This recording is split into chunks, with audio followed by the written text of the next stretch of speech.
ഘനശാലികളാകണം. Women of respect. സ്ത്രീകൾ ഘനശാലികളായിരിക്കണം എന്നാണ് 1 Timothy 3:11 വ്യക്തമായിട്ട് എഴുതിയിരിക്കുന്നത്.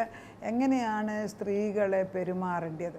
അത് വചനം വ്യക്തമായിട്ട് സ്ത്രീകളെക്കുറിച്ച് ഒത്തിരി എന്താണ് ചെയ്യേണ്ടതെന്ന് വേദപുസ്തകത്തിൽ എഴുതിയിട്ടുണ്ട്. പക്ഷേ ഇടയ്ക്കിടയ്ക്ക് നമ്മൾ ആരെങ്കിലും പറഞ്ഞു കേട്ടില്ല, നമ്മൾ മറന്നുപോകും. അതുകൊണ്ട് 1 തിമോത്തി 3:11 വായിക്കാൻ പോകുന്നത്. 3:11 ഇങ്ങനെയാണ് വായിക്കുന്നത്: ഔവണ്ണം സ്ത്രീകളും ഘനശാലികളായി ഏഷണി പറയാതെ നിർമ്മതന്മാരും എല്ലാറ്റിലും വിശ്വസ്തമാരുമായിരിക്കണം.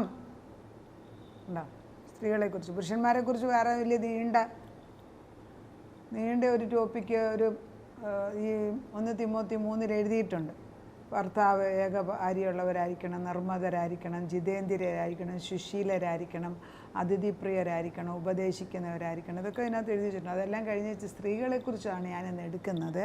അതുകൊണ്ട് സ്ത്രീകളെക്കുറിച്ച് 1 തിമോത്തി 3:11 പറയുന്നത് സ്ത്രീകളും ഔവണ്ണം, സ്ത്രീകളും ഘനശാലികളായി ഏഷണി പറയാതെ നിർമ്മതന്മാരും എല്ലാത്തിനും വിശ്വസ്തന്മാരും. അതായത് വിമൺ ഓഫ് റെസ്പെക്റ്റ്. നമ്മളെ വേർതി ഓഫ് റെസ്പെക്റ്റ് ആയിരിക്കണം.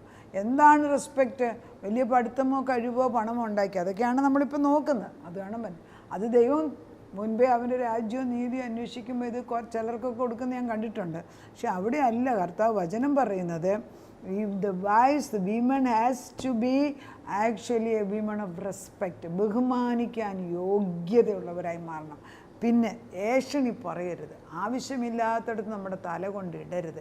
മറ്റുള്ളവരുടെ കാര്യത്തിൽ ആവശ്യമില്ലാത്ത അഭിപ്രായം പറയാൻ നമ്മൾ പോകരുത്. ഏഷണി പറയരുത്. അതനുസരിച്ച് നോട്ട് മലീഷ്യസ് ടോക്കേഴ്സ്. എന്താണ്? സ്ത്രീകൾ പ്രാർത്ഥനയ്ക്ക് കൂടുമ്പോൾ പലപ്പോഴും പറയാറുള്ളത് എന്താണ്? അവർ പ്രാർത്ഥിക്കാൻ പോയിട്ട് മറ്റുള്ളവരുടെ കുറ്റം പറയാമെന്ന് കേൾക്കുന്നത് എന്തുകൊണ്ടാണെന്ന് ചോദിച്ചാൽ, പ്രാർത്ഥന കൂട്ടത്തിൽ വരുന്നതിൽ 1-2 പേരെങ്കിലും നമ്മളറിയാതെ മറ്റുള്ളിടത്തെ പുറത്ത് ചെന്നത് പറയും. ഒരിക്കലും അത് ചെയ്യരുത്. അങ്ങനെയുണ്ട്. പ്രാർത്ഥനാക്കൂട്ടത്തിൽ നിന്ന് മാറി നിൽക്കണം എന്നാണ് ഞാൻ പറയുന്നത്. അതല്ല, പ്രാർത്ഥനാക്കൂട്ടത്തിൽ തന്നെ നമുക്ക് പറയാൻ പറ്റിയ 1-2 വ്യക്തികൾ വിശ്വസ്തരെ കാണാം. അവരോട് മാത്രം പറഞ്ഞിട്ട് പ്രാർത്ഥിപ്പിച്ചാൽ വലിയ കുഴപ്പമില്ല. പക്ഷെ അത് വിശ്വസ്തരായിരിക്കണം. പിന്നെ നിർമ്മതന്മാർ മീൻസ് ടെമ്പറേറ്റ്. അതായത് എടുത്തു ചാടുന്ന സ്വഭാവക്കാരായില്ല. നമ്മൾ കേൾക്കുന്നതിന് മുമ്പേ നമുക്കൊക്കെ ഇപ്പം നമ്മൾ സ്ത്രീകൾക്കൊക്കെ ഉണ്ടല്ലോ, അതെന്താണ് എനിക്കറിഞ്ഞൂടെ, ഇൻറ്റ്യൂഷനായിരിക്കും. ഒരാളൊരു ചോദ്യം പറയുന്നതിന് മുമ്പ് ഉത്തരം പറഞ്ഞു കഴിയും. നമ്മളൊരിക്കലും പറയത്തില്ല ഞാനന്ന് ചിന്തിച്ചിട്ട് 2 ദിവസം ഒന്ന് പ്രാർത്ഥിച്ചിട്ട് പറയാൻ. പലപ്പോഴും ഞാനും ചിന്തിക്കുക അങ്ങനെ പറയുന്നു, ഒരിക്കലും പറയാനൊക്കത്തില്ല. നമുക്ക് ആ ഒരു സ്വഭാവം ഇല്ല. അത് നമ്മളോട് കർത്താവ് പറയുന്നത് അങ്ങനെ ടെമ്പറേറ്റ് ആയിരിക്കണം. ചുമ്മാതെ നിർമ്മതന്മാരെന്ന് പറയുമ്പോൾ അതിൻ്റെ അർത്ഥം അല്പം കാര്യസഹിതം അത് ചിന്തിച്ച് ദൈവത്തോടൊരഭിപ്രായം ചോദിച്ചിട്ട് കർത്താവ് പറയുന്നത് പോലെ ചെയ്യാനുള്ള മനസ്സുണ്ട്. പ്രാർത്ഥിക്കാൻ പലരും വിളിക്കും. എല്ലാ വീടുകളിലൊന്നും പോകാൻ ദൈവം ആഗ്രഹിക്കുന്നില്ല. ചെയ്യരുത്. അത് ദൈവത്തോട് ചോദിച്ചിട്ട് കർത്താവ് പറയുന്നിടത്ത് പോയാൽ മതി. അല്ല പിന്നെ ബഥസ്താക്കുളത്തിൽ 38 വർഷമായിട്ട് രോഗം, അത് തളർവാദിയായിട്ട് കിടക്കുന്ന ഒരു മനുഷ്യൻ, വെള്ളം കലങ്ങുമ്പോഴെല്ലാം വെള്ളത്തിലിറങ്ങാമെന്ന് വിചാരിച്ച മനുഷ്യൻ, അയാളെ ആരും ഇറക്കിയില്ല. ലാസ്റ്റിൽ യേശു തന്നെ കടന്നു വന്നിട്ട് നിനക്ക് സൗഖ്യമാകണമോ എന്ന് ചോദിച്ചപ്പോൾ യേശു കടന്ന് സൗഖ്യമാക്കുക. എന്നാൽ അവിടെയുള്ള കുളത്തിലുള്ള എല്ലാവരും സൗഖ്യമാക്കാമായിരുന്നല്ലോ? ഇല്ല. എല്ലാവർക്കും ഒരുപോലെ അല്ലെന്ന്. ദൈവത്തോട് ചോദിക്കുന്നവർക്ക്, ദൈവത്തോട് ഒട്ടിപ്പിടിച്ചിരിക്കുന്നവർക്ക് പിതാവ് നിശ്ചയിച്ച സമയത്ത് പുത്രൻ തമ്പുരാൻ്റെ നാമത്തിൽ നമുക്ക് അനുഗ്രഹങ്ങൾ കടന്നു വരും എന്ന ഉറപ്പ് നമ്മൾ പറയണം. അത് ഈ വചനം പറയും തോറും നമ്മുടെ ഉള്ളിലെ, നമ്മൾ ഈ വചനം ഇങ്ങനെ എടുക്കും തോറും ഉള്ളിലെ സംശയത്തിന് സ്പിരിറ്റുണ്ട്. അതൊരു സ്പിരിറ്റാണ്. നമ്മളതിനെ പാമ്പായിട്ട് കാണുകയാണെങ്കിൽ ഒരു 10 പാമ്പ് ഇറങ്ങി ഓടുന്ന കാണാം. കാരണം ഈ നെഗറ്റീവ് തോട്ട്സ് ഒന്നും ദൈവത്തിൻ്റെ അല്ല. അത് ദുഷ്ടപിശാച് പാമ്പിൻ്റെ രൂപത്തിലിടുന്നതാണ്. ഈ ഔവ്വയുടെ അടുക്കൽ ഒരു ദിവസം കൊണ്ട് ഔവ്വയെ ചെന്ന് വശീകരിച്ചെന്ന് ഞാൻ വിശ്വസിക്കുന്നില്ല. എല്ലാ ദിവസവും ഈ കള്ളപ്പാമ്പ് ഒരു 1000 തോട്ടിട്ട് കാണും. പഴം കൊണ്ട് കാണിച്ച് കാണും, പഴത്തിൻ്റെ നിറം കൊത്തിനിച്ച് കാണും, ദൈവത്തിൻ്റെ മഹത്വം പറഞ്ഞ ഇതിനകത്തുണ്ടെന്ന് പറഞ്ഞു കാണും. അങ്ങനെ പല പ്രാവശ്യം പറഞ്ഞായിരിക്കണം ഔവ്വ മണ്ടത്തിനും. ഔവ്വ പറയുന്ന ആദം കേട്ടും കാണത്തില്ല. ഇതെല്ലാം കൂടെ ആപ്പാടെ കലക്കമായി ഇതാണ് കമ്മ്യൂണിക്കേഷൻ. ദൈവത്തോട് ശരിയായിട്ട് നമ്മൾ കമ്മ്യൂണിക്കേറ്റ് ചെയ്യാൻ അല്ലെങ്കിൽ സംസാരിക്കാൻ പഠിച്ചു കഴിഞ്ഞാൽ മറ്റുള്ളവരോട് അധികം പറയേണ്ട ആവശ്യം വരത്തില്ല. ഒത്തിരിയും നുണയും, അതാണ് ഈ പ്രശ്നങ്ങൾ കുടുംബത്തിൽ പലതും ഉണ്ടാക്കുന്നത്. വീടുകളിൽ പ്രശ്നം ഉണ്ടാക്കുന്നത് ഞാൻ കണ്ടിട്ടുള്ളത് ഈ അമ്മായിമ്മയും മരുമക്കളും തന്നെയല്ല പ്രശ്നമുണ്ട്. അവിടെ എങ്ങാനും ഒരു ജോലിക്കാരിയും കൂടെ ഉണ്ടെന്ന് വിചാരിക്കട്ടെ, നമ്മൾ പറയുന്നതിൻ്റെ നേരെ വിപരീതം അപ്പുറത്ത് നിന്ന് അവർ പറയും. അവർക്കെന്താ, അവർക്ക് എങ്ങനെയെങ്കിലും ആളവിടെ നിൽക്കാൻ വേണ്ടി അവരുടെ ഫേവർ കിട്ടാൻ വേണ്ടി ചെയ്യും. പലപ്പോഴും ആ തേർഡ് പാർട്ടിയെ സൂക്ഷിക്കണം. നമ്മൾ ഒരിക്കലും ബുദ്ധിഹീനമായിട്ട് പ്രവർത്തിക്കരുത്. ദൈവത്തിൻ്റെ ശബ്ദം കേൾക്കുന്നവരായി മാറണം. അതിനാണ് നിർമ്മതന്മാരെന്ന് പറയുന്നത്. സ്ത്രീകൾ ഘനശാലികളായിരിക്കണം, ഏഷണി പറയാത്തവരായിരിക്കണം, നിർമ്മതന്മാരായിരിക്കണം, വിശ്വസ്തരായിരിക്കണം. ഇതൊക്കെ പൗലോസ് എഴുതി വച്ചിരിക്കുന്നത് സത്യദൈവത്തിൻ്റെ വെളിച്ചത്തിൻ്റെ ആത്മാവിലാണ് എഴുതി വച്ചിരിക്കുന്നത്. അത് നമ്മൾ ചെയ്തെടുക്കണം. ഇങ്ങനെയുള്ള നല്ല ശീലമുള്ള എത്ര പേര് എൻ്റെ ബുദ്ധിമണ്ഡലത്തിൽ വരുന്നത് വെച്ചാൽ വളരെ കുറച്ച് പേരേ ഉള്ളൂ. നമ്മൾ ഓരോരുത്തരെ ചിന്തിച്ച് നോക്കി അവരെങ്ങനെയാണ് വരുന്നത്. നമ്മൾ പ്രാർത്ഥിച്ച് കഴിയുമ്പോൾ ഈ കടന്നു വന്ന് പ്രാർത്ഥനയ്ക്ക് എൻ്റെ കൂടെ വന്നിട്ടുള്ളവരിലൊക്കെ രൂപാന്തരം വരുന്നത് ഞാൻ കാണും. അവരിലുള്ള രൂപാന്തരം കാണുമ്പോൾ എനിക്ക് എന്തൊരു സന്തോഷമാണ്. കർത്താവ് ചെയ്യുന്ന വിശ്വസ്തത, അതാണ് നമ്മളിൽ വരേണ്ടത്. വേറൊരിടത്ത് പറയുന്നുണ്ട് പൗലോസ്, സ്ത്രീകൾ പുരുഷത്വം കാണിക്കണം. നമ്മൾ പുരുഷനും സ്ത്രീയും പുരുഷത്വം എന്ന് പറഞ്ഞാൽ എന്തുവാണ്? ഉണർന്നിരിപ്പിൻ. 1 Corinthians 16:13 വായിക്കുന്നത്. ഉണർന്നിരിപ്പിൻ, വിശ്വാസത്തിൽ നിലനിൽപ്പീൻ, പുരുഷത്വം കാണിപ്പീൻ, ശക്തിപ്പെടുവീൻ, നിങ്ങൾ ചെയ്യുന്നതെല്ലാം സ്നേഹത്തിൽ ചെയ്യുവീൻ. ആണോ?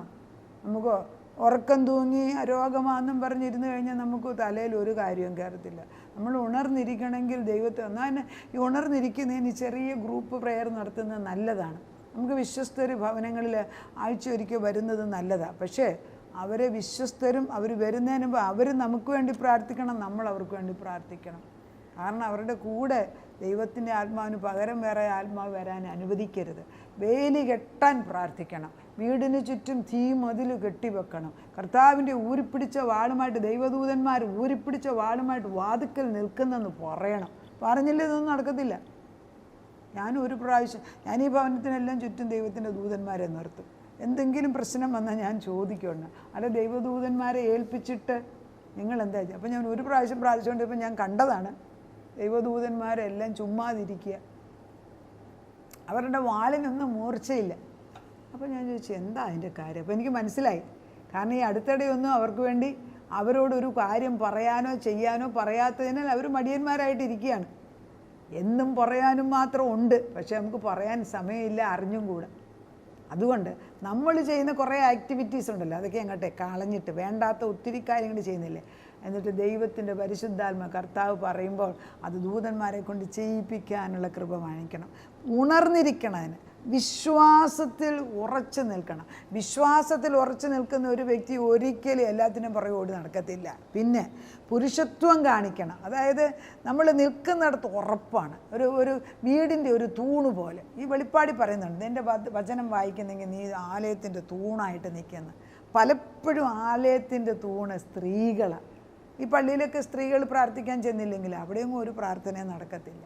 വെസ്റ്റേൺ കൺട്രീസിൽ ഇപ്പം പള്ളികളെല്ലാം, ഞങ്ങൾ ഇംഗ്ലണ്ടിൽ പോയിട്ട് വർഷങ്ങൾക്ക് മുമ്പ് 10-30 വർഷങ്ങൾക്ക് മുമ്പ് തൊട്ട് പോയിട്ടുള്ളിടത്തെല്ലാം അവിടെ ഇപ്പം പള്ളികൾ അന്ന് തന്നെ ബാറായിട്ട് ഉപയോഗിക്കും. ഇന്നിപ്പോൾ അത് ഓരോ ന്യൂസായിട്ട് വരുന്നത്. ഇതൊക്കെ നടക്കുന്നുണ്ട്. കാരണം എന്താ? പുതിയതായിട്ട് സ്ത്രീകൾ ജോലിക്ക് പോകാൻ തുടങ്ങിക്കഴിഞ്ഞപ്പോഴത്തേക്ക് പ്രാർത്ഥനയ്ക്ക് ആളുകളില്ല, മക്കളെക്കുറിച്ച് ചിന്തിക്കാൻ ആളുകളില്ല. മക്കളെ ഏതെങ്കിലും ബേബി സിറ്ററിനെ ഏൽപ്പിക്കുക, അവർ വചനമൊന്നും പഠിപ്പിക്കില്ല. അവിടെയെല്ലാം fundamentally the family life is destroyed. അപ്പോൾ എന്താ? അടുത്ത തലമുറയെ വാർത്തെടുക്കുന്നത് തെറ്റിക്കുന്നു എന്നുള്ളതാണ്. ഒരു സ്ത്രീയെ അവരുടെ 3 ആൺമക്കളെ പഠിച്ചേച്ച് അവർക്ക് നല്ല ജോലി വേണമെന്ന് പറഞ്ഞ് എൻ്റെ എനിക്ക് പ്രാർത്ഥിക്കാൻ പറ്റും. ഞാൻ പ്രാർത്ഥിച്ചപ്പം കർത്താവ് അന്യമില്ല.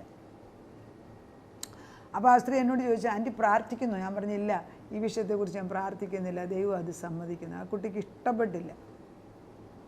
പക്ഷേ പരിശുദ്ധാത്മാവ് എന്നോട് പറഞ്ഞു ഇത് വിഷയം പ്രാർത്ഥിക്കാൻ പറയുന്നില്ല, ഞാൻ എടുക്കുന്നില്ലെന്ന് പറഞ്ഞു. വേറെ ആരെങ്കിലും കൊണ്ടുപോകുന്നത്. She was very angry with me, but she still use to come. എൻ്റെ കൂടെ വരും, പ്രാർത്ഥനയ്ക്ക് വരുവാൻ.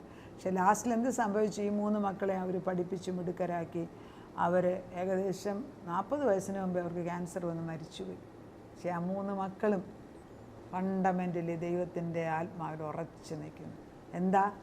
ദൈവം ജോലിക്ക് പോകണ്ടെന്ന് പറഞ്ഞത് ദൈവത്തിന് അറിയാമായിരുന്നു ഇത്രേ ആയുസുള്ളൂ. അതിനു മുമ്പ് ആൺമക്കളെന്ന് അങ്ങേറ്റത്തെ കഴിവുള്ള പിള്ളേർ, അപ്പോൾ കുസൃതിയും കൂടുതലാണ്. പക്ഷേ ദൈവം പരിശുദ്ധാത്മാ 3 കുഞ്ഞുങ്ങളെയും നല്ല മിടുക്കരായിട്ട് പഠിപ്പിച്ചെടുത്തു. ഇതൊക്കെ കേൾക്കുമ്പോഴും നമുക്കൊരു സന്തോഷം തോന്നുന്നില്ലേ? ദൈവം നമ്മളെല്ലാവരെയും അനുഗ്രഹിക്കട്ടെ. സ്ത്രീകൾ ഘനശാലികളാണെന്ന് നീ ആഗ്രഹിക്കുന്ന കർത്താവേ, ഞങ്ങൾ പുരുഷത്വം കാണിക്കണമെന്ന്, ഞങ്ങൾ നിർമ്മതരായിരിക്കണം കർത്താവേ. ഞങ്ങൾ ഏഷണി പറയാതെ വിശ്വസ്തയോടെ സകലതും സ്നേഹത്തിൽ ചെയ്തെടുക്കാൻ ഞങ്ങളെ പഠിപ്പിക്കണം. അറിഞ്ഞുകൂടാ, സമ്മതിക്കുന്നു. എത്ര പ്രായം ചെന്നാലും ഇത് പഠിക്കത്തില്ല.